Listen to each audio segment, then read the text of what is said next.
This is their greetings for each other.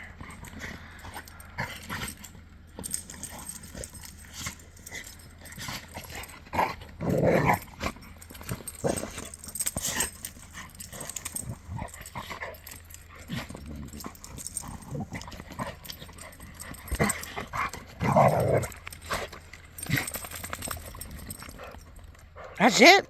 That's all you guys got? Wow.